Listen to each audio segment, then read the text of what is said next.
أعوذ بالله من الشيطان الرجيم بسم الله الرحمن الرحيم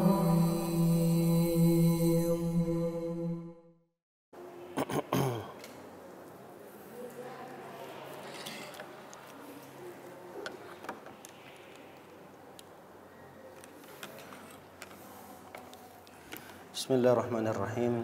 Assalamualaikum warahmatullahi wabarakatuh. Alhamdulillahi ala ihsani wa syukru lahu ala taufiqihi wa amtinani wa asyhadu an la ilaha illallah wahdahu la syarika la ta'dhiman li sya'ni wa asyhadu anna Muhammadan abduhu wa rasuluhu ad-da'i ila ridwani wa sallallahu wasallam wa baraka alaihi wa ala alihi wa ashabihi wa ikhwani. Ibu-ibu sekalian, bagaimana kabarnya? Alhamdulillah. Semoga kita semua diberikan kesehatan oleh Allah Subhanahu wa taala, diberikan umur yang panjang sehingga kita bisa mengabdikan diri kita kepada Allah Subhanahu wa taala.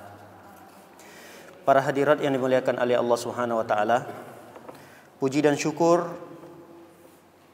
kita haturkan kepada Allah Subhanahu wa taala yang telah mengkaruniakan kepada kita nikmat kesehatan, nikmat lapangnya waktu, yang dengannya alhamdulillah kita bisa berkumpul di rumah Allah yang kita cintai ini dalam rangka menuntut ilmu. Semoga apa yang kita lakukan pada pagi hari ini menjadi amal soleh bagi kita dan berbuah pahala kelak di akhirat. Salawat beserta salam tak lupa pula kita hadiahkan untuk Nabi kita tercinta, Nabi Muhammad sallallahu alaihi wasallam. Semoga kita termasuk umat beliau yang mendapatkan syafaatnya kelak pada hari kiamat. Para hadirat dimuliakan oleh Allah Subhanahu wa taala, melanjutkan kajian kita membahas tentang zikir harian yang sering kita baca, di mana pada pertemuan yang lalu kita sudah menjelaskan tentang surah Al-Ikhlas, kemudian sedikit menyinggung tentang surah Al-Falaq. Surah Al-Falaq. Ya. Surah Al-Falaq sempat kita sedikit bahas, tapi tidak mengapa sedikit mengulang kaji tentang surah Al-Falaq ini. Allah Subhanahu wa taala berfirman, A'udzu billahi minasyaitonir rajim. Bismillahirrahmanirrahim. Qul a'udzu birabbil falaq min syarri ma khalaq wa min syarri ghasikin idza waqab wa min syarrin naffatsati fil 'uqad wa min syarri hasidin idza hasad. Baik, ayat yang pertama. Qul a'udzu birabbil falaq.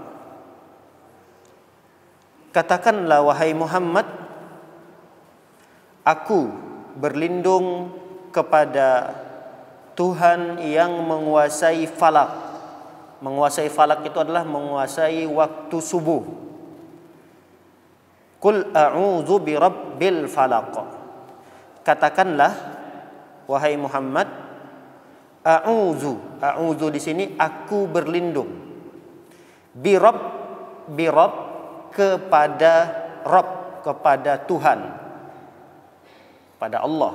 Tuhan di sini maksudnya Allah. Al-Falaq adalah waktu subuh. Baik. Ayat yang kedua, min syarri ma khalaq. Kita berlindung dari apa? Kita jelas berlindungnya kepada siapa? Kepada Allah. Berlindungnya kepada Allah. Enggak boleh berlindung kepada selain Allah. Enggak boleh berlindung kepada nyai apa gitu. Enggak boleh. Enggak boleh kita berlindungnya kepada penunggu gunung. Enggak boleh. Enggak boleh kita berlindungnya kepada penguasa kayu, pohon kayu begitu besar yang dianggap keramat, sehingga kita berlindung kepada penunggu atau penghuni kayu tersebut atau pohon tersebut. Enggak boleh. Kita hanya berlindung kepada Allah, Rabb, Allah Subhanahu wa taala. Nah, dari apa kita berlindung kepada Allah? Dari 4 hal. Dari 4 hal keburukan yang kita berlindung kepada Allah. Perhatikan ayat yang kedua yang menyatakan bahwa kita berlindung dari keburukan apa saja yang Allah ciptakan. Itu ayat kedua. Jadi kita berlindung kepada Allah. Yang pertama dalam ayat ini, kita berlindung kepada Allah dari keburukan atau dari kejahatan apa saja yang Allah ciptakan. Banyak gak keburukan-keburukan yang Allah ciptakan? Banyak. Kadang-kadang keburukan yang Allah ciptakan itu malah ada di sekitar kita. Kadang-kadang keburukan itu malah bersumbernya dari suami kita. Kadang-kadang keburukan itu malah bersumbernya dari anak kita. Kadang-kadang keburukan itu bersumbernya malah dari tetangga-tetangga kita, dari teman-teman kita. Maka pantaslah bagi kita sebagai hamba Allah Subhanahu wa taala berlindung kepada Allah. Ya Allah, aku berlindung kepadamu ya Allah dari apa saja yang Engkau ciptakan, dari keburukan apa saja yang bersumber dari yang Engkau ciptakan. Ada nggak keburukan-keburukan suami kita? Hah? Ada atau tidak? Ada. Ada nggak keburukan-keburukan yang merupakan kenakalan-kenakalan yang dilakukan oleh anak-anak kita? Ada. Nah, kita berlindung kepada Allah Subhanahu wa taala. Jangan sampai keburukan itu menimpa kita. Betapa banyak saat ini anak-anak ya yang masih berusia belasan tahun sudah ugal-ugalan naik motor, sudah diberikan oleh orang tuanya motor, dilepaskan kuncinya. Ternyata dia di jalan raya sembarangan, kemudian balap-balapan, kecelakaan, nabrak orang, dia celaka dan mencelakakan orang lain. Yang repot adalah orang tuanya. Kalau dia tidak mengapa, kalau dia mati di tempat, anak itu mati di tempat, yang sedih siapa? Orang tua. Yang kasihan siapa? Orang tuanya. Ini kan keburukan-keburukan yang ada di sekitar kita. Kadang keburukan itu malah bersumbernya dari suami kita. Mungkin dia melakukan keburukan atau kejelekan atau kejahatan itu tidak di depan kita, tapi dampaknya kepada kita. Ada suami yang mencoba untuk berselingkuh, jajan di luar. Ada suami yang hobinya minum khamar. Ada suami yang sukanya berjudi. Ada suami yang hobinya adu ayam. Ada suami yang hobinya, tahu ibu itu yang apa namanya, burung itu dilepasin nanti terbang kemudian, tapi itu taruhan gitu, judi gitu. Kalau sekedar hobi-hobi saja, burung itu dilepaskan kemudian terbang, datang lagi. Ini tidak. Kalau saya perhatiin ini kenapa orang rame-rame sekali di tempat itu. Ternyata orang rame-rame itu sedang memperlombakan burung mana yang lebih cepat sampainya. Ternyata nanti di situ ada taruhan uangnya. Siapa yang menang dari burung-burung yang terlebih dahulu sampai, maka dia yang menang. Dia mendapatkan uang itu. Ini keburukan. Keburukan. Kejahatan. Maka kita berlindung kepada Allah Subhanahu wa taala. Ya Allah, aku berlindung kepadamu ya Allah. A'udzu birabb. Aku berlindung kepadamu ya Allah. Min syarri ma khalaq. Dari kejahatan, dari keburukan apa saja yang bersumber dari makhlukmu ya Allah. Baik, itu permohonan kita kepada Allah Subhanahu wa taala. Yang pertama, kita memohon perlindungan kepada Allah yang pertama adalah jangan sampai kita mendapatkan dampak kejahatan atau keburukan dari makhluk-makhluk Allah Subhanahu wa taala yang mungkin ada di sekitar kita. Bahkan mungkin ada pada orang terdekat kita. Nah, na'udzubillah. Na'udzubillah. Itu kalau kita bersama, na'udzubillah, kami berlindung ya Allah. Kalau sendiri, a'udzu birabbil falaq, qul a'udzu birabbil falaq. Makanya zikir ini jangan sampai ditinggalkan. Ini zikir harian ya. Minimal kita baca ini, minimal di setiap selesai sholat masing-masing satu kali. Kalau waktu maghrib 3 kali, waktu subuh 3 kali. Berarti berapa tuh? 6, 9, minimal 9 kali. Kalau sebelum tidur kita baca lagi 3 kali, 12 kali. Kalau kita baca ini ketika diiringi zikir pagi 3 kali, berarti 15 kali. Kalau dibaca lagi di zikir petangnya 3 kali, berarti 18 kali. Jadi minimal ini dibaca 10 kali deh, 9 kali gitu di waktu-waktu selesai sholat. Kenapa? Karena kita memohon perlindungan kepada Allah Subhanahu wa taala dari keburukan. Yang pertama adalah keburukan yang bersumber dari makhluk Allah. Jadi makhluk Allah yang ada di muka bumi ini, mereka itu berpotensi menimbulkan keburukan-keburukan. Baik, yang kedua, kita berlindung kepada Allah Subhanahu wa taala dari apa?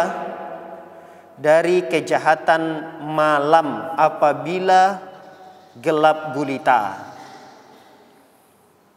Kami ulangi, kita berlindung kepada Allah. Yang kedua, kita berlindung kepada Allah. Yang kedua dari apa? Min syarri ghasiqin idza waqab wa min syarri ghasiqin idza waqab. Kita berlindung kepada Allah dari kejahatan. Syar itu kejahatan, kejelekan. Itu syar. Kejahatan apa? Ghasiqin, kejahatan malam. Idza waqab, apabila telah gelap gulita. Ada enggak kejahatan malam? Ada enggak? Kalau malamnya enggak ada. Ya kan? Kalau malamnya itu enggak. Tapi kejahatan yang dilakukan di malam hari ada. Kalau malamnya enggak bisa bikin jahat. Waktu malamnya itu enggak bikin jahat. Sama seperti kita di subuh hari. Subuh itu tidak ada bisa memberikan mudarat kepada kita, tidak juga bisa memberikan manfaat kepada kita. Malam hari juga begitu. Gelap gulitanya itu enggak bisa memberikan bahaya sedikit pun pada kita. Tapi pertanyaannya, ibu takut gelap atau tidak? Takut enggak sama gelap? Hah? Katanya tadi malam itu tidak punya kejahatan. Tapi kalau ibu misalnya nih, saya taruh di tengah-tengah hutan di malam hari gelap gulita, takut atau tidak? Hah? Nggak usahlah di hutan ya. Di tengah-tengah masjid ini, semua lampu dipadamin, dimatiin semua lampu. Tidak ada satu orang pun di masjid ini. Kemudian dibiarkan ibu 2 jam 3 jam di masjid sendirian dalam kondisi gelap gulita. Takut atau tidak? Hah? Di masjid loh. Takut juga? Di masjid juga takut, Ustaz. Kalau sendirian seram juga gitu. Apalagi gelap gulita. Nah, kalau kita takutnya kepada kegelapan malamnya itu, ini nggak boleh. Paham? Jadi takutnya itu bukan karena gelap gulitanya itu. Karena kalau kita takut kepada gelap gulita, khawatir nanti jatuh kepada syirik khauf. Kan khauf, rasa takut itu adalah ibadah. Kita takutnya hanya kepada siapa? Kita takutnya hanya kepada Allah. Paham ini?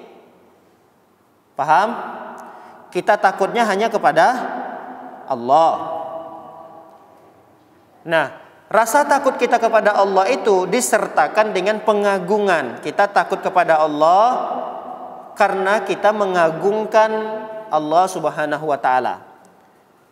Nah, kalau kita takutnya kepada gelap gulita di malam hari, kenapa takut ibu di malam hari? Iya, gelap sekali, saya takut gelap. Enggak boleh. Karena kegelapan malam itu dia tidak bisa memberikan bahaya sedikit pun kepada kita. Enggak bisa memberikan bahaya sedikit pun, kecuali dia ada alasannya. Saya takut gelap, Ustaz, karena kalau saya melintasi jalan itu gelap, saya takut ular, saya takut ada harimaunya, saya takut ada binatang-binatang yang berbisa. Saya takut kegelapan malam itu karena itu tadi, ada ularnya, ada hewan buasnya.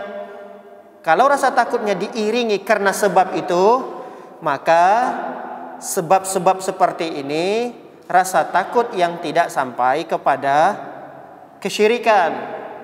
Secara tabiat manusia takut. Takut kalau lihat harimau, ya takut, lari. Ada sebabnya. Kenapa takut? Karena harimau itu binatang buas.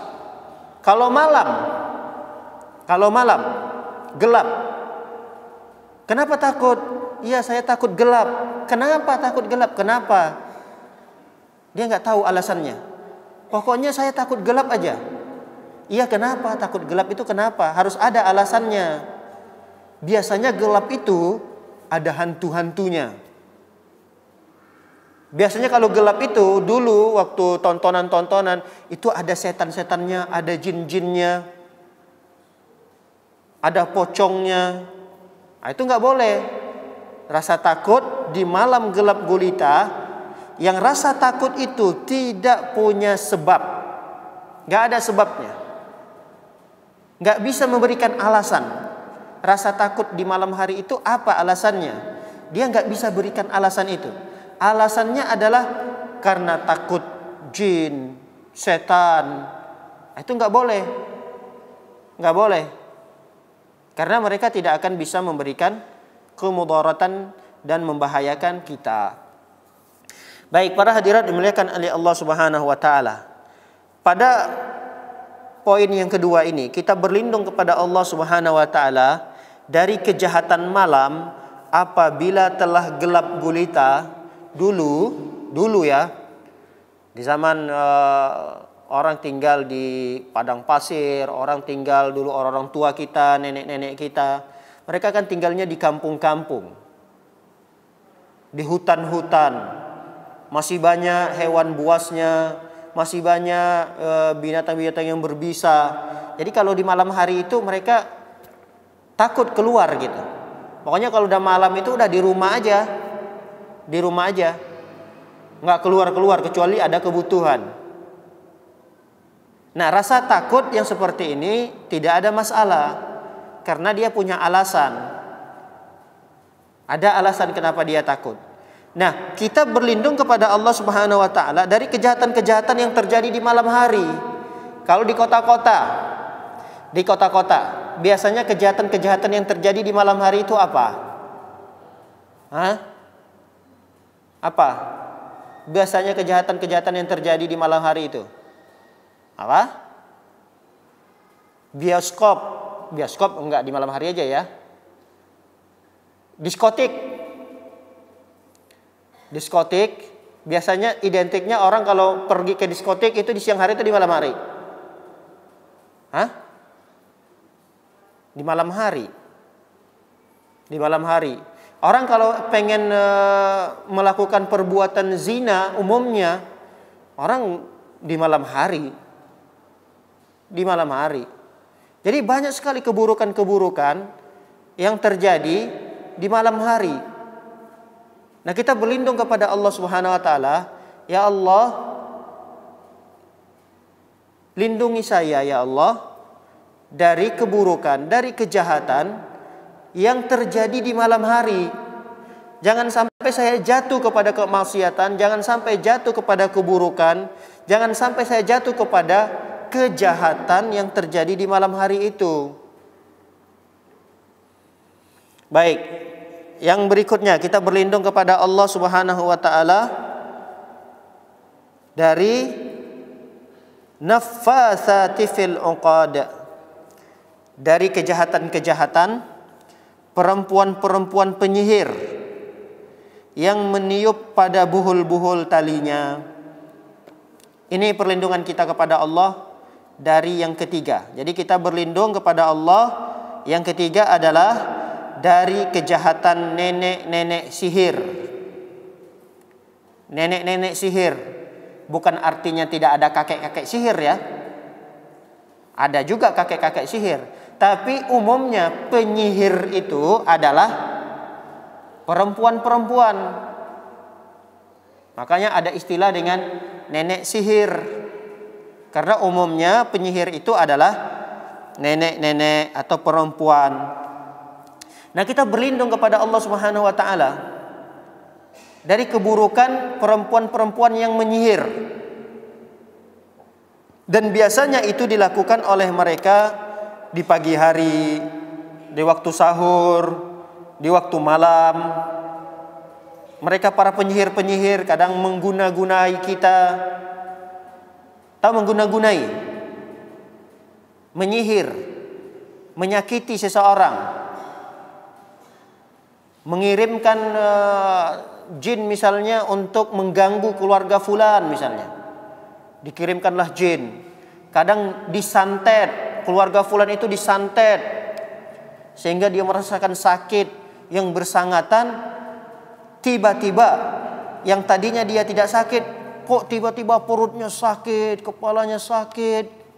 Lalu kemudian dibawa ke rumah sakit, dilihat oleh medis, ini tidak ada sakitnya, nggak ada masalah. Tapi dia melaporkan, dia mengkonsultasikan bahwa saya sakit sekali, perut saya sakit sekali, kepala saya pusing sekali.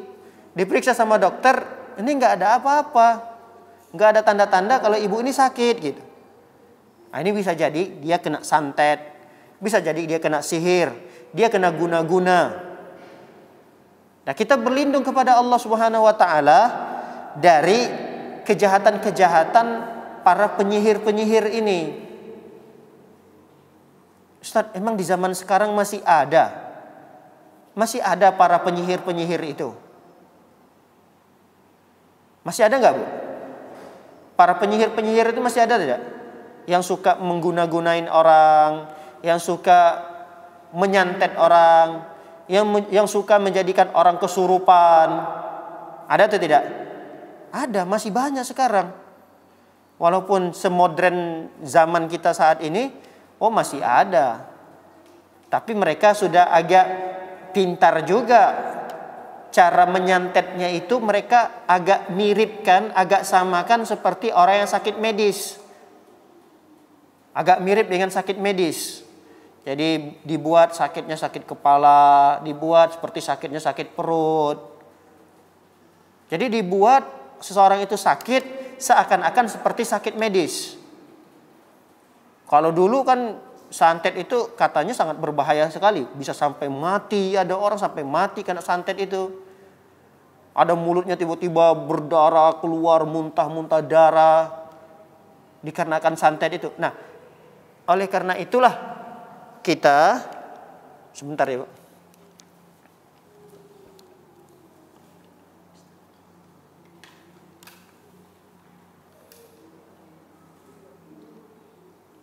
Habis baterainya.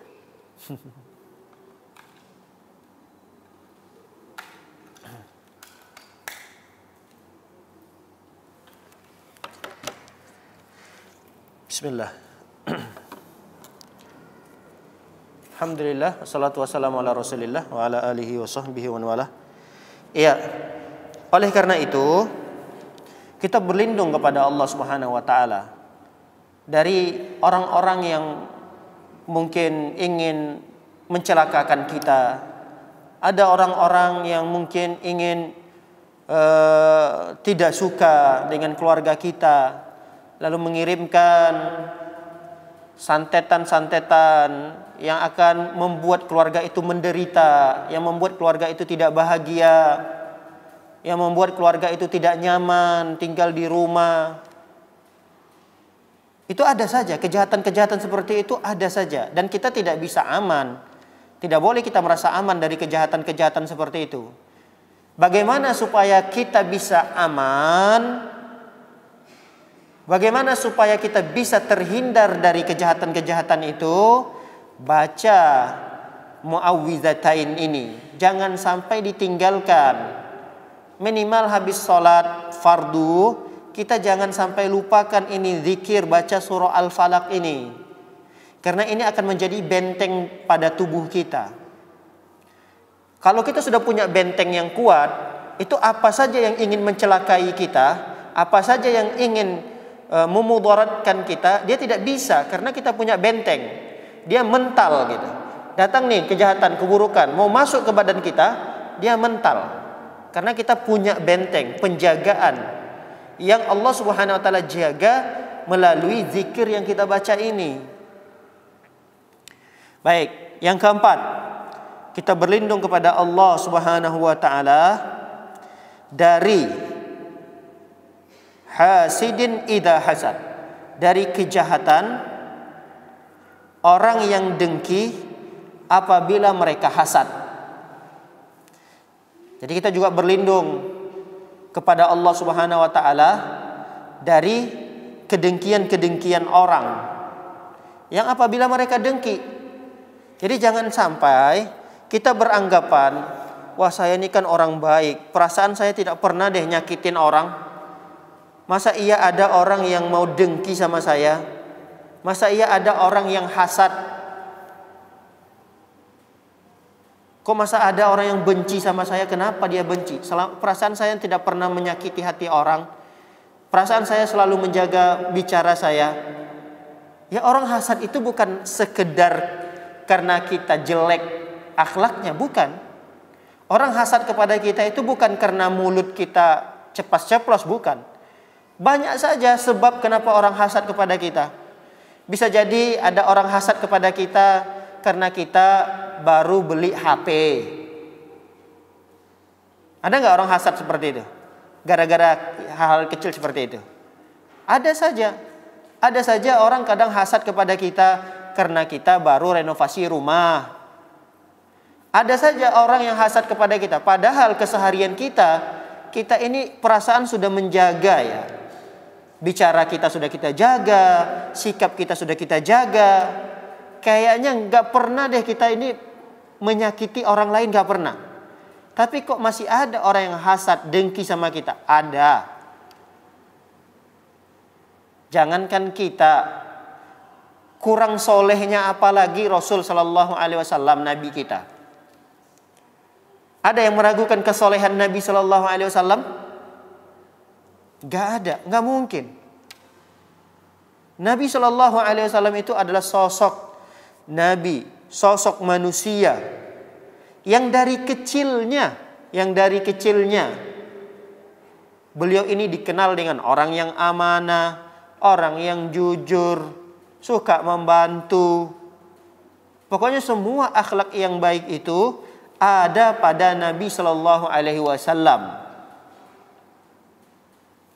Tapi lihat, semasa hidup Rasulullah Sallallahu Alaihi Wasallam ketika beliau diangkat menjadi Rasul, beliau disantet, beliau disihir. Siapa yang menyihir beliau? Seorang Yahudi. Seorang Yahudi yang menyihir beliau dari suku Al-A'sam ya. Beliau yang bernama Lubaib kalau tidak salah. Lubaib Al-A'sam. Beliau menyihir Nabi Sallallahu Alaihi Wasallam sampai Nabi Sallallahu Alaihi Wasallam itu terpengaruh dengan sihirnya.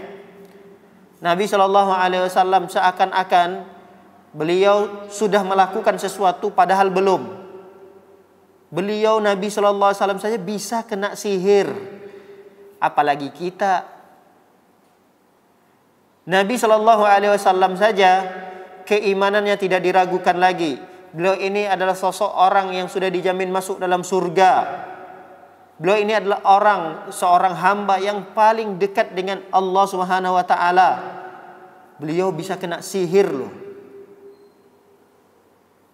Beliau bisa kena hasadnya orang lain. Apalagi kita. Maka tidak boleh kita merasa aman. Tidak boleh kita merasa aman dari sihir, dari orang yang hasad kepada kita. Dan hasad orang ini bisa berpengaruh buruk kepada kita. Orang kalau udah hasad, benci sama kita, itu bisa berpengaruh buruk sama kita. Ada istilahnya penyakit ain. Pernah mendengar penyakit ain ini? Pernah ya? Penyakit ain ini penyakit yang bersumber dari tatapan mata seseorang yang benci sama kita. Jadi kalau dia melihat gitu dengan tatapan matanya, nah tatapan matanya itu bisa mengundang datangnya jin, dan gara-gara matanya itu, tatapan mata karena hasad, karena dengkinya tadi itu bisa masuk ke dalam tubuh kita, jin itu, dan mengganggu kita. Diistilahkanlah oleh para ulama dengan penyakit ain namanya. Dan penyakit ain ini biasanya terkena pada anak-anak. Kadang anak yang usia 2 tahun, 3 tahun, tiba-tiba malam nangis terus. Gak berhenti-berhenti nangisnya. Bisa jadi dia kena ain, kena penyakit. Yang tadinya di siang hari, ada orang yang hasad, ada orang yang dengki, melihat anak tersebut, dengan pandangan, dengan tatapan mata dengki, dengan begitu jin masuk ke dalam tubuh anak itu, lalu diganggulah oleh jin anak tersebut, sehingga di malam hari orang tuanya nggak bisa istirahat karena anaknya terus menerus menangis. Nggak ada sebab anak itu nangis. Luka enggak, sakit enggak, pegal enggak, apa enggak. Orang kemarin sehat-sehat aja, kok tiba-tiba masuk waktu malam, habis sholat isya, dia nangis sejadi-jadinya. Nggak berhenti-berhenti. Sampai tengah malam nangis lagi, dikasihin ASI, tetap aja nangis. Kasih ini, kasih itu, nangis terus. Kasihan orang tuanya. Ternyata bisa jadi anak itu kena penyakit ain. Itu karena apa? Karena ada orang hasad. Ustaz, penyakit ain ini apakah hanya mengenai anak-anak saja? Enggak mesti anak-anak. Orang yang sudah dewasa pun bisa kena penyakit ain. Dan penyakit ain ini tidak hanya karena tatapan mata yang hasad ya. Enggak. Tapi kadang-kadang tatapan mata seseorang ketika melihat yang mengagumkan dia, namun dia tidak berzikir kepada Allah, bisa juga.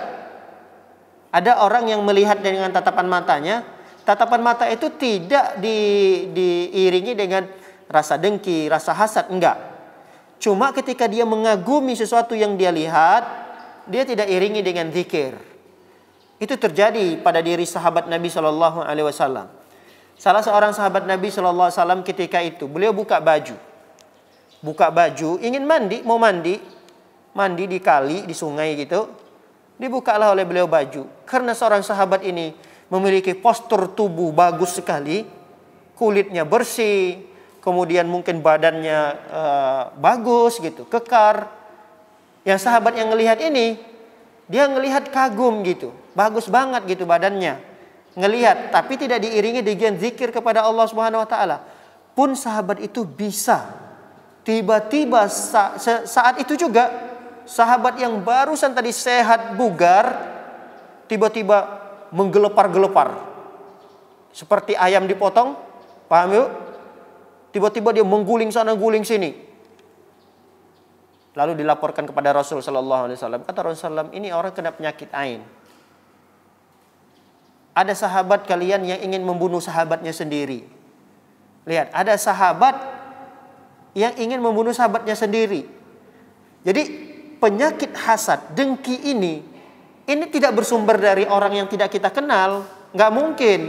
Nggak mungkin ada orang yang nggak mengenal kita, lalu dia hasad dengki sama kita. Enggak. Ingat, orang yang hasad, orang yang dengki kepada kita adalah orang yang kenal dengan kita. Makanya hati-hati. Nah, bagaimana kehati-hatian kita itu? Baca zikir ini, jangan sampai ditinggalkan. Karena kita tidak tahu siapa orang-orang terdekat kita, siapa orang-orang yang mungkin dengki dengan kita. Kita nggak tahu. Wallahu a'lam bishawab. Makanya jangan lupa baca ini.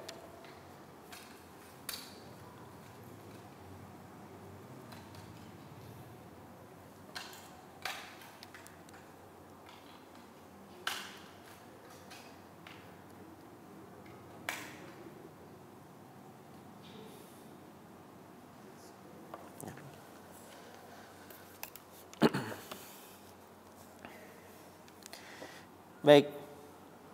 Bisa didengar Ibu? Tes. Iya. Para hadirin dimuliakan oleh Allah Subhanahu wa taala. Dan kita sebagai seorang muslimah, jangan suka juga sedikit-sedikit hasad, sedikit-sedikit ngelihat orang dengki. Ada orang mendapatkan sebahagian nikmat dari Allah Subhanahu wa taala, lalu kemudian kita melihat, kita bersuuzon dengan teman tersebut.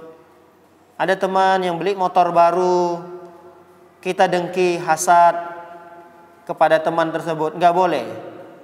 Seorang muslimah nggak boleh seperti itu. Karena hasad ini, dengki ini adalah suatu perbuatan yang menimbulkan dosa besar. Dia termasuk dosa besar. Bahkan dosa yang pertama sekali terjadi itu adalah karena dosa hasad, dengki. Kenapa iblis tidak mau diperintahkan oleh Allah sujud kepada Nabi Adam? Kenapa? Karena dengki. Dengki kepada Nabi Adam. Hasad dia, cemburu dia dengan Nabi Adam. Dia merasa dirinya senior. Iblis ini kan makhluk Allah senior. Lalu kemudian Allah perintahkan iblis sujud kepada Adam. Iblis nggak mau. Saya ini engkau ciptakan dari api, dia engkau ciptakan dari tanah. Saya lebih baik daripada dia. Saya lebih mulia daripada dia. Itu ungkapan iblis. Dia nggak mau karena hasad, dengki kepada Nabi Adam. Lalu kemudian setelah Nabi Adam diusir oleh Allah Subhanahu wa taala dari surga, Allah usir turun ke bumi. Setelah Allah Subhanahu wa taala usir turun ke bumi, terjadi lagi pertumpahan darah antara dua putra Nabi Adam, Habil dan Qabil. Habil dan Qabil. Si Qabil membunuh si Habil.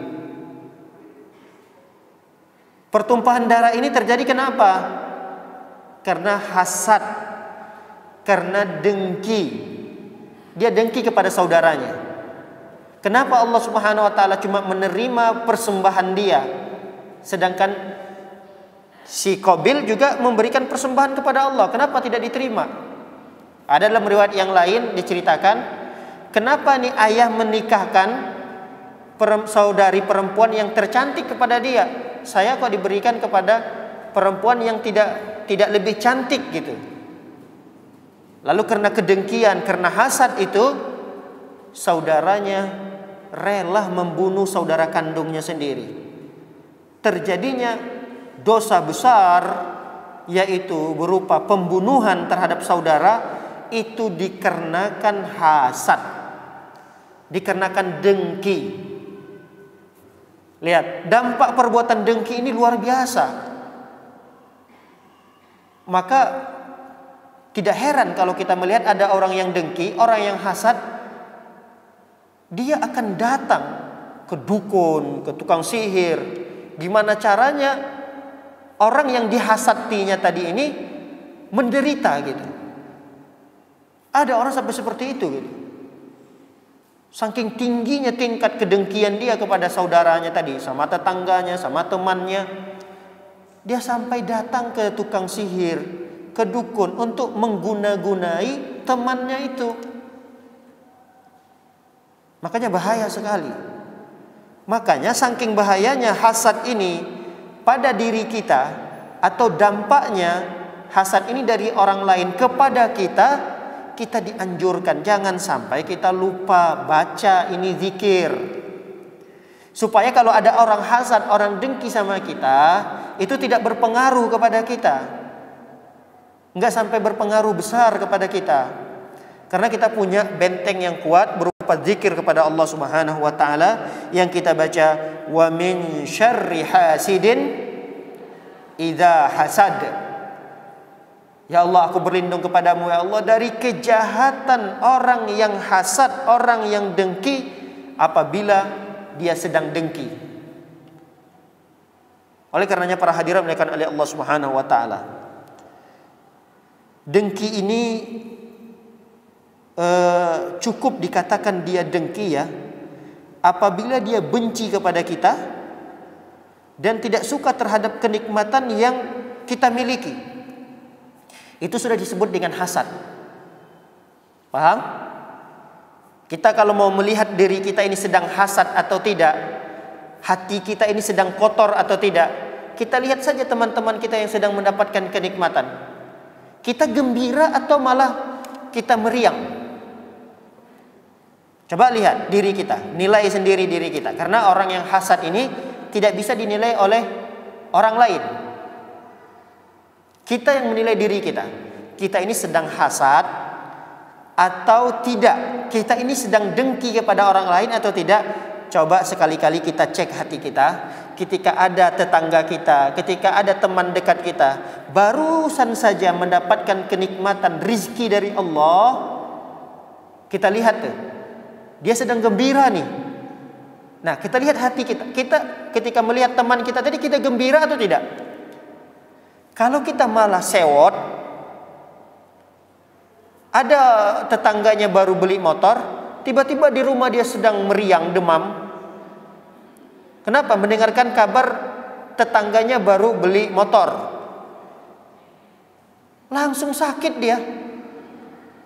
Itu berarti ada kecacatan pada hatinya. Ada hasad, dengki kepada orang lain. Nah, rasa bencinya, rasa ketidaksukaannya terhadap kenikmatan yang Allah berikan kepada seseorang, maka ketahuilah orang tersebut memiliki hasad, memiliki kedengkian. Baik, para hadirin oleh Allah Subhanahu wa taala, Syekh Utsaimin rahimahullahu taala pernah berpendapat, beliau menjelaskan hasad itu, ya, ada dua jenis orang yang hasad ya. Kata beliau ada dua jenis orang yang sedang hasad.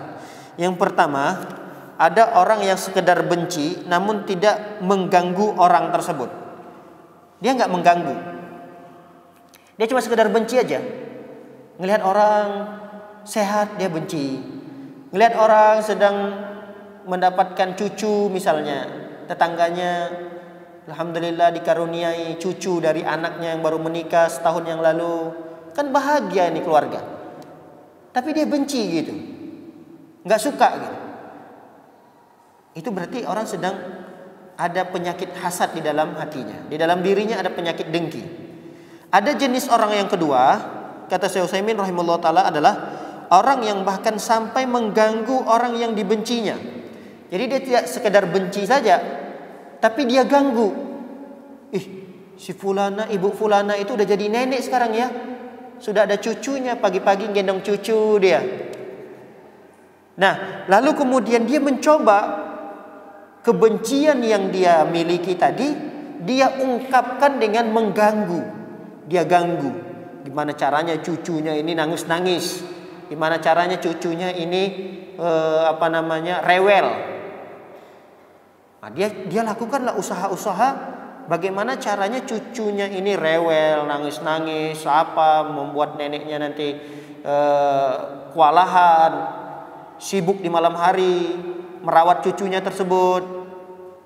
Nah, ini dengki yang luar biasa. Karena kedengkian seperti ini dia praktekkan, dia tampakkan pada kebencian yang sampai mengganggu orang lain. Kalau cuma sekedar benci saja itu sudah ada hasad pada diri kita, apalagi sampai mengganggu pengennya nikmat yang diberikan oleh Allah kepada orang tersebut hilang. Baru beli motor baru, ini si tetangga beli motor baru. Gimana caranya motor itu hilang? Atau motor itu pindah ke dia? Ini hasad yang luar biasa lagi. Makanya hati-hati dengan dua jenis orang yang sedang hasad ini. Dan dua-dua ini tidak boleh sekedar kita benci dengan kenikmatan yang Allah berikan kepada orang lain. Benci itu sudah termasuk hasad. Apalagi benci yang diiringi dengan mengganggu orang lain. Ya, para hadirin melakukan oleh Allah Subhanahu Wa Taala. Ini tafsir singkat kita pada surah Al-Falaq. Sekarang kita masuk kepada surah An-Nas. Surah An-Nas. Baik, surah An-Nas ini juga termasuk surah di mana kita berlindung kepada Allah Subhanahu wa taala. Kita berlindung kepada Allah Subhanahu wa taala. Tapi di dalam surah An-Nas ini perbedaannya, kita berlindung kepada Allah Subhanahu wa taala dengan menggunakan 3 sifat Allah. 3 sifat Allah. Kita berlindung kepada Allah Subhanahu wa taala dengan memuji-muji Allah dulu sampai kita sebutkan 3 sifat Allah. Apa itu sifat Allah yang pertama? Di ayat pertama. Ini sifat Allah di ayat pertama yaitu Rabb. Kemudian di ayat yang kedua Malik. Yang ketiga adalah Ilah. Paham ini?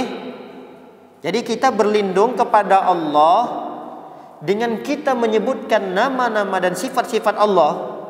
Kita sebutkan dulu, kita puji-puji Allah dengan kita berlindung, ya Allah, aku berlindung kepadamu, Rabb, engkau adalah Rabb. Kemudian di ayat kedua kita puji lagi Allah dengan ucapan engkau Malik. Kemudian di ayat ketiga, ya Allah, engkau Ilah. Kita puji-puji Allah Subhanahu wa taala. Nah, ketika kita memuji-muji Allah Subhanahu wa taala dengan menggunakan nama dan sifat-sifat Allah, 3 nama atau 3 sifat Allah di atas, baru kemudian kita berlindung kepada Allah dalam satu perkara. Cuma satu hal perkara yang kita berlindung kepada Allah. Kalau dalam surah Al-Falaq tadi kita berlindung berapa perkara? Dalam surah Al-Falaq tadi kita berlindung kepada Allah, ada berapa perkara kita berlindung kepada Allah? Hah? Ulangi lagi. Ada berapa? Yang pertama. Jangan sampai lupa ini. Ini zikir yang sering kita baca ini. Makanya kita pelan-pelan mempelajarinya, pelan-pelan kita menjelaskannya supaya kita paham betul dengan apa yang kita baca. Jangan sampai kita membaca surah Al-Falaq sama surah An-Nas ini kayak membaca mantra. Baca mantra tahu? Orang kalau baca mantra itu dia kumat kamin aja mulutnya tapi nggak dia paham. Nah, kita nggak boleh seperti itu. Jangan sampai kita membaca zikir harian yang sering kita ulang-ulang zikir ini tapi nggak paham isi zikir itu apa gitu. Maka kami ulangi lagi, di dalam surah Al-Falaq kita berlindung kepada Allah cuma menggunakan satu sifat, satu nama Allah, yaitu Rabb. Qul a'udzu birabbil falaq. Satu. Tapi kita berlindung kepada Rabb tadi dari 4 perkara. Apa itu? Kejahatan apa saja yang Allah ciptakan. Kemudian yang kedua, kejahatan malam apabila gelap gulita. Ketiga, kejahatan nenek-nenek sihir. Yang keempat, kejahatan orang yang hasad. Harus diingat tuh. Kita berlindungnya menggunakan satu sifat Allah tapi kita berlindung dari 4 hal sekaligus dalam surah tersebut. Nah, dalam surah An-Nas ini ibu-ibu perlu pahami, kita minta kepada Allah perlindungan dari 1 hal doang. Enggak banyak, cuma 1 hal yang kita minta perlindungan kepada Allah. Tapi untuk meminta perlindungan itu, kita memuji-muji Allah dulu menggunakan nama dan sifat Allah sampai 3. Berarti perkara ini adalah perkara yang sangat penting sekali. Kita minta perlindungan pada 1 perkara, tapi kita memuji-muji Allah Subhanahu wa taala sampai 3 kali gitu. Berarti ada pesan penting yang ingin kita minta kepada Allah perlindungan tersebut, yaitu was-was. Apa was-was ini? Bisikan syaitan, bisikan-bisikan yang akan menggelincirkan kita kepada keburukan. Ini bisikan yang jauh lebih berbahaya daripada 4 perkara yang tadi kita berlindung di surah Al-Falaq. Jadi was-was syaitan ini, kejahatan syaitan yang membisik-bisikkan kepada kita, ini adalah perkara yang luar biasa. Perkara yang luar biasa yang harusnya kita berlindung kepada Allah, yang harusnya kita hati-hati betul dengan was-was syaitan ini. Jangan sampai kita sepelehkan. Baik, kita akan bacakan surah An-Nas ini. Pelan-pelan kita terjemahkan supaya kita paham. Baik. Bismillahirrahmanirrahim. Qul a'udzu birabbin nas, malikin nas. Yang benar bacanya apa? Malikin nas, bukan malikin nas, bukan. Bukan malikin nas. Kalau malikin nas itu adanya di surah Al-Fatihah. Al-Fatihah itu ma-nya panjang. Maliki yaumiddin, maliki yaumiddin. Boleh juga pendek di surah Al-Fatihah, boleh pendek, boleh panjang. Tapi kalau surah An-Nas ini dia pendek ya. Malikin nas, ilahin nas, min syarril waswasil khannas, alladhi yuwaswisu fi sudurin nas, minal jinnati wan nas. Baik, kita terjemahkan ayat yang pertama. Qul a'udzu birabbin nas. Katakanlah wahai Muhammad, aku berlindung kepada Rabb. Rabb di sini terjemahkan Tuhan ya. A'udzu, aku berlindung, birabb, kepada Tuhan. An-nas, ya Tuhannya manusia. Nas itu manusia. Jadi kita manusia ini adalah pemiliknya Allah. Jadi Allah itulah Tuhan kita. Allah itu memiliki manusia. Nah, kita berlindung kepada Rabb ini, kepada Allah sebagai pemilik manusia. Malikin nas, Allah itu juga malik. Apa malik? Raja. Allah itu rajanya manusia. Makanya jangan petantang-petenteng sama Allah. Ini disuruh sama Allah salat 5 waktu. Enggak, saya mau 3 waktu doang. Enggak boleh gitu. Allah itu raja. Orang kita aja kalau udah presiden nyuruh A, kita kerjakan A. Kok raja di dunia ini saja kalau sudah nyuruh kita B, kita kerjakan B. Ini Allah yang nyuruh kita. Allah nyuruh kita perintahkan A, ya kita kerjakan. Sami'na wa ata'na gitu. Karena Allah itu adalah Malik. Allah itu Malik. Malikin nas. Allah itu adalah rajanya manusia. Ilahin nas. Ilah itu apa? Ilah itu Tuhan. Bisa diterjemahkan Tuhan, bisa diterjemahkan sesembahan. Ilahin nas. Allah itu adalah sesembahan manusia. Min syarril waswasil khannas. Nah, ini poin yang perlu kita garis bawahi. Bahwa kita mohon kepada Allah agar kita dilindungi dari syar. Syar ini adalah kejahatan, dari keburukan. Was-was. Was-was itu adalah bisikan-bisikan.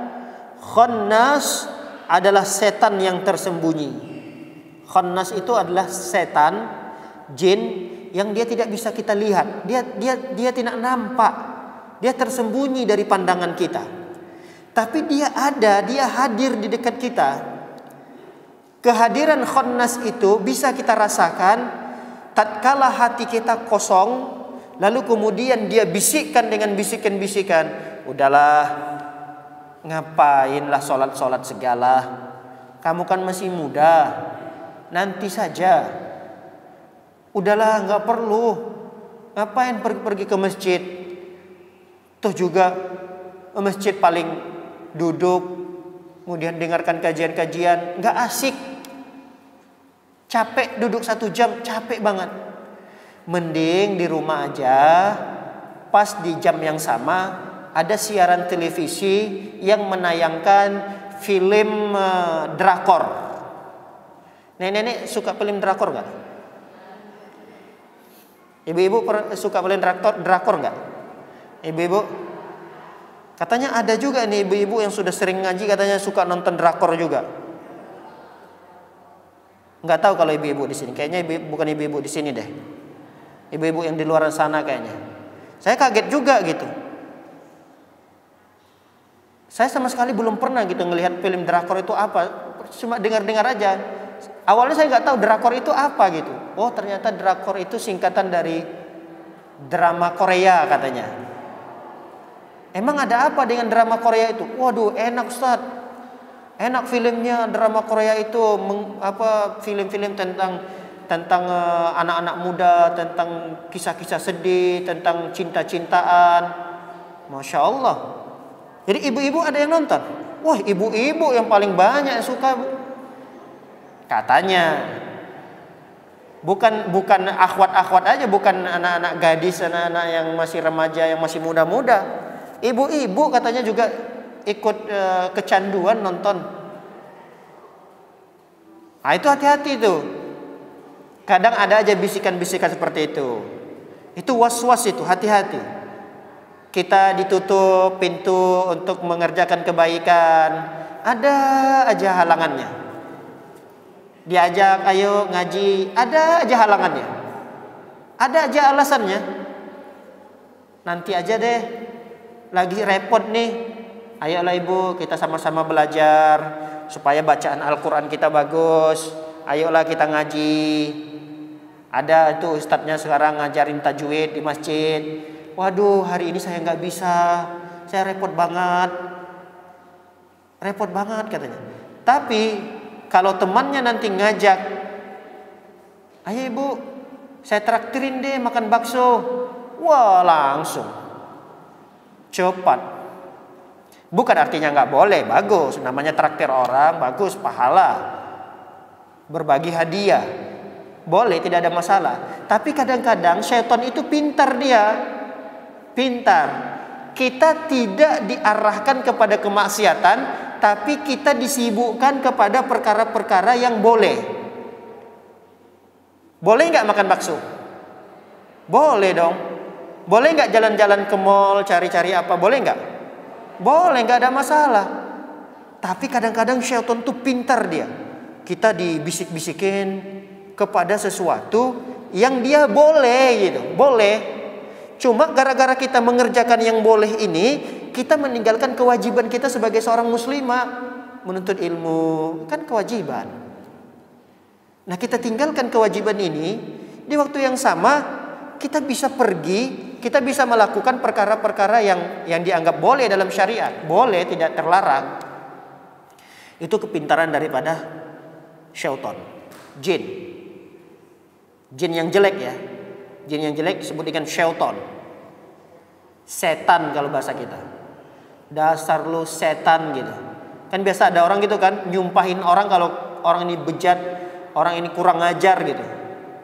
Orang kurang ngajar itu kalau kita katakan, dasar lu setan lu ya. Ya memang ada, manusia itu ada yang punya sifat setan ada. Makanya nanti di akhir ayat itu Allah tutup nanti. Allah tutup nanti di akhir ayat minal jinnati wan nas. Jadi setan itu ada yang dari kalangan jin, ada juga setan itu dari kalangan manusia. Baik, kita bacakan dulu ayat yang keempat tadi. Ayat keempat tadi kita berlindung dari apa? Dari kejahatan, bisikan-bisikan setan. Khonnas ini adalah setan yang tersembunyi, setan yang bersembunyi, yang tidak tampak oleh mata kita, tapi kehadiran dia itu bisa kita rasakan. Bagi mereka-mereka yang memiliki jiwa yang sensitif ya. Kalau seseorang itu memiliki jiwa mutmainnahnya, itu jiwa sensitifnya, dia akan tahu saya ini sedang dibisiki syaitan. Saya sedang ada was-was ini, ada bisikan-bisikan ini. Maka ketika dia tahu ada bisikan-bisikan itu, dia lawan, dia tangkis. Dia coba untuk buang jauh-jauh bisikan itu. Dia coba untuk melawan. Dia coba untuk menepisnya. Enggak. Kamu hanya sekedar bisikan.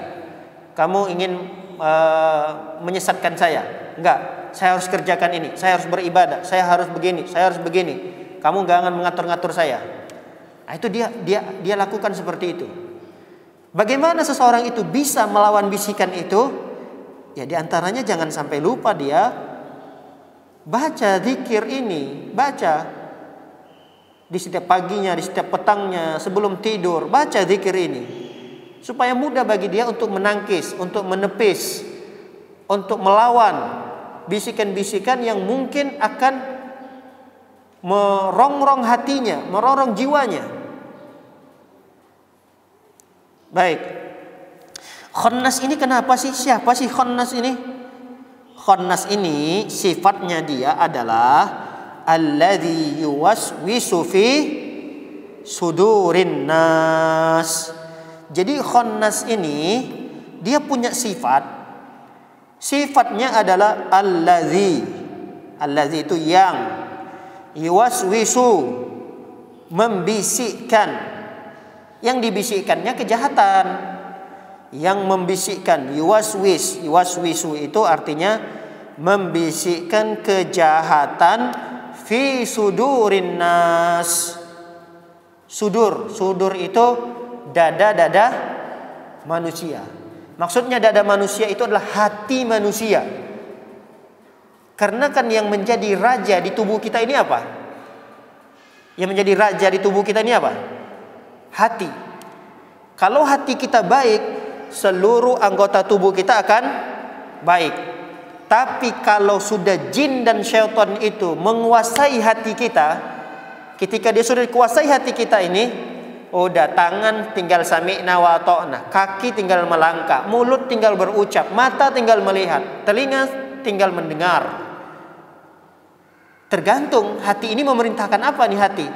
Ketika hati memerintahkan, udah kamu nggak usah ngaji, udah kamu nggak usah belajar baca Quran, udah kamu nggak usah sholat dulu, kamu masih muda, nantilah kalau sudah pensiun aja. Nanti kalau udah umur nenek-nenek, udah umur 50, 60 tahun, barulah ke masjid, barulah serius belajarnya. Sekarang masih muda, umur kamu masih 30 tahun. Masih panjang masa mudamu untuk kamu gunakan dengan hal-hal yang foya-foya, bersenang-senang. Nikmatilah masa mudamu. Hati-hati itu. Kalau udah mulai bisik-bisikan seperti itu ada pada diri kita, sudah dikuasai hati kita, tangan tinggal ikut, kaki tinggal langkah kemana, terserah hati mau bisikan kemana. Hati tinggal perintahkan telinga, udah kamu dengarkan aja itu dangdut-dangdutan, nyanyian, musik-musikan, gak apa-apa.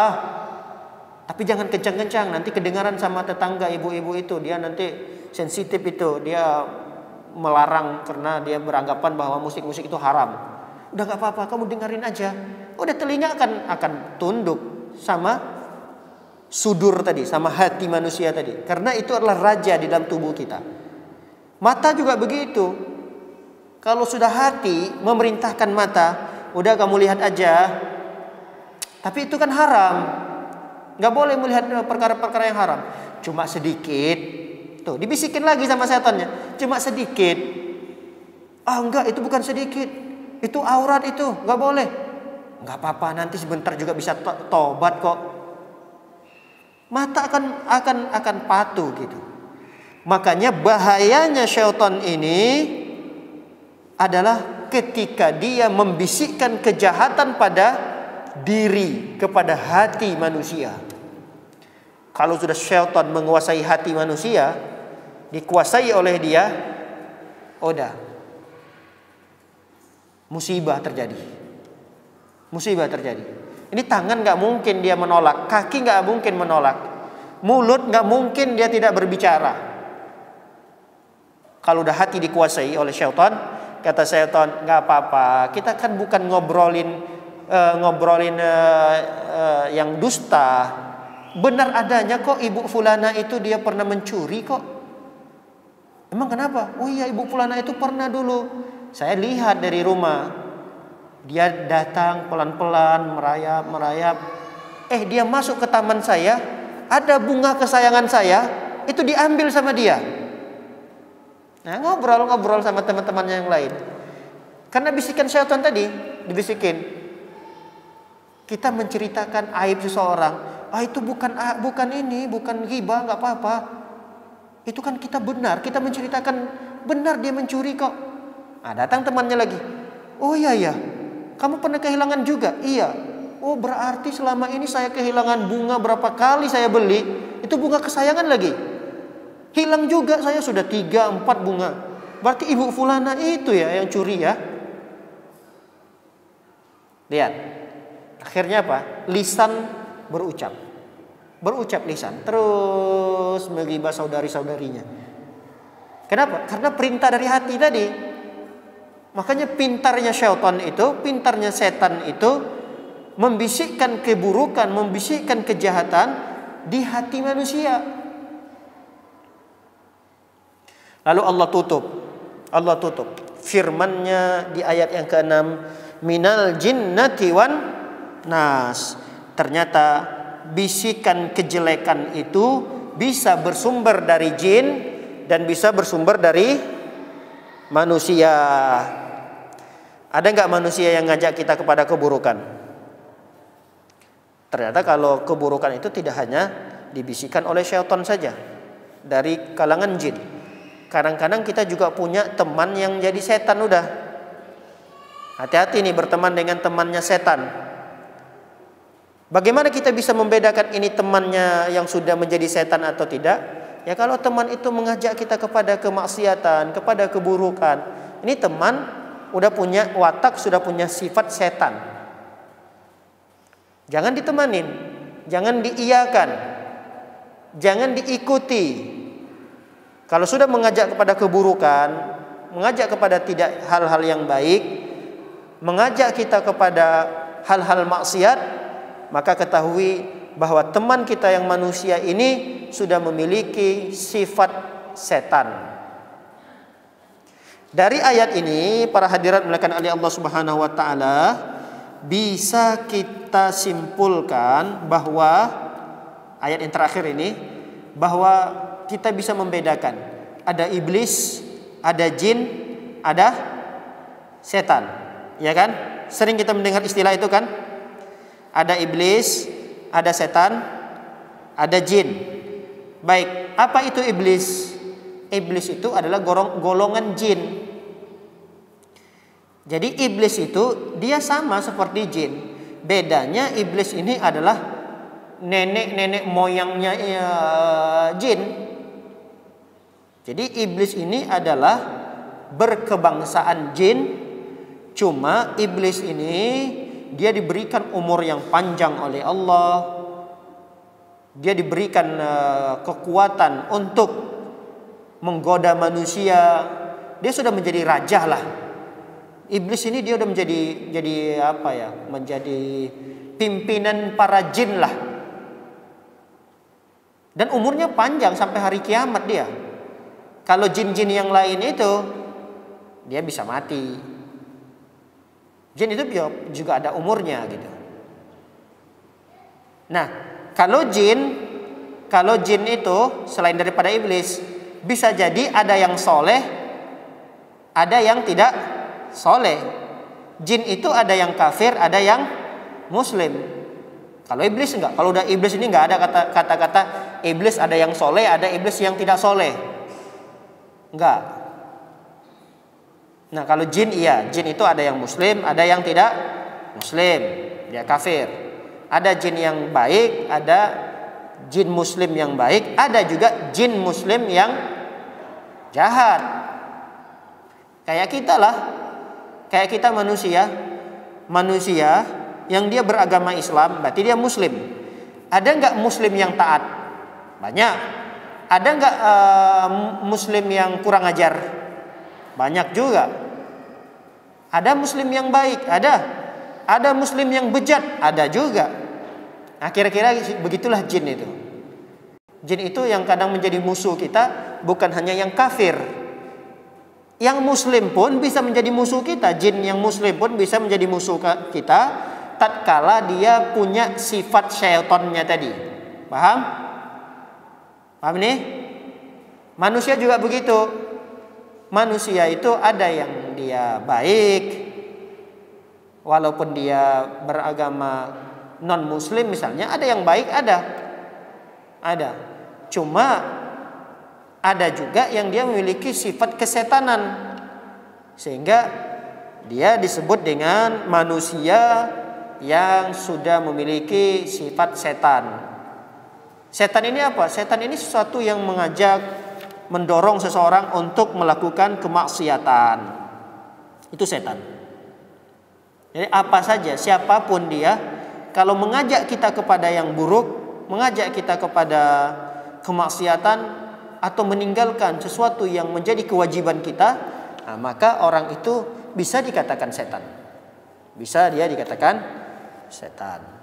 Ya, wallahu alam bissawab. Demikian kajian yang singkat ini, semoga menjadi ilmu yang bermanfaat dan mudah-mudahan dapat kita amalkan dalam kehidupan kita sehari-hari. Barakallahu fiikunna. Barangkali ada yang ingin ditanyakan, silakan ibu-ibu.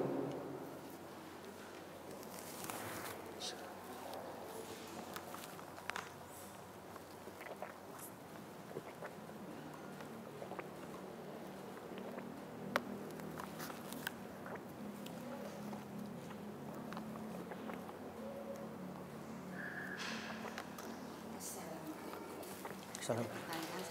Ya, sini.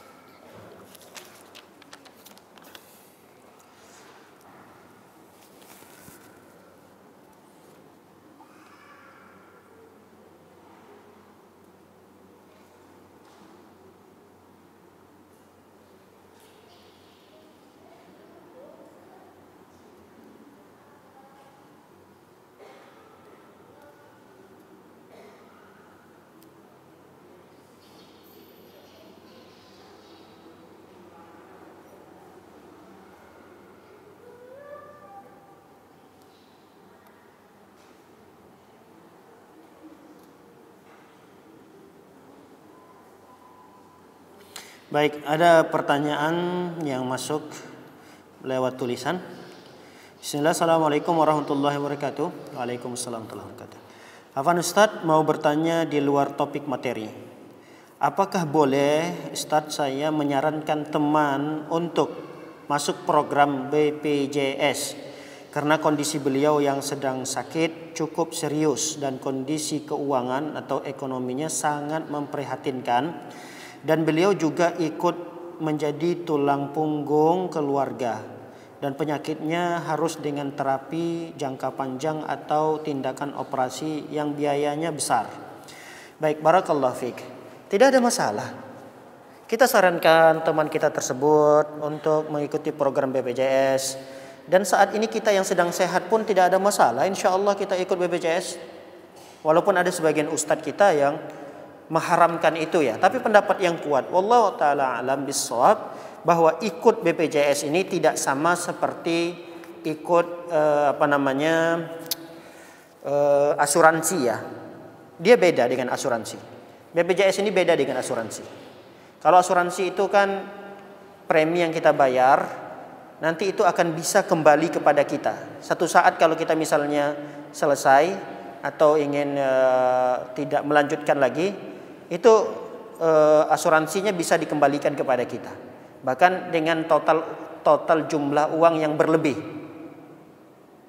Tapi kalau BPJS ini murni memang tolong menolong. Dan ini program pemerintah. Ini resmi program pemerintah. Bahkan ada wacana dari pemerintah bahwa BPJS ini akan diwajibkan kepada seluruh rakyat. Nah, kalau ini program pemerintah dan ini adalah merupakan kewajiban yang diwajibkan oleh pemerintah, ya kita sebagai rakyat ikut saja. Jadi warga negara yang baik, udah ikut saja BPJS, tidak ada masalah. Boleh, tidak mengapa. Tidak mengapa. Karena ini program pemerintah, tidak ada masalah insya Allah. Silakan disarankan tadi temannya untuk ikut BPJS, karena memang murni program pemerintah ini adalah program untuk tolong menolong bagi mereka yang seperti teman tadi ini ya diceritakan. Sakitnya berat, harus ada tindakan operasi dan biayanya besar kalau bayar pribadi. Nah, itulah butuhnya kenapa dia ikut BPJS, supaya teman-teman yang lain yang bayar BPJS ini dia tidak gunakan, bisa ditutupi uang ini kepada orang yang sedang tidak mampu untuk berobat gitu. Tidak ada masalah. Nah, saya jujur saja, saya termasuk orang yang yang membolehkan BPJS itu. Saya termasuk membolehkan, bahkan saya dan keluarga saya semuanya saya daftarkan untuk ikut BPJS. Anak-anak saya daftarkan untuk ikut BPJS. Jadi saya tiap bulan ada bayar iuran gitu kepada pihak BPJS. Walaupun kelasnya ya tidak ada masalah, kelas 3 yang mungkin paling murah, tidak ada masalah insya Allah. Tidak ada masalah. Cuma kalau kita sakitnya sakit ringan, sakit kepala, sakit biasa, nggak perlu kita gunakan BPJS itu, nggak perlu. Jadi kita gunakan uang pribadi, karena sakitnya sakit ringan, cuma 50.000 biaya pengobatannya, 100.000, itu gunakan uang pribadi.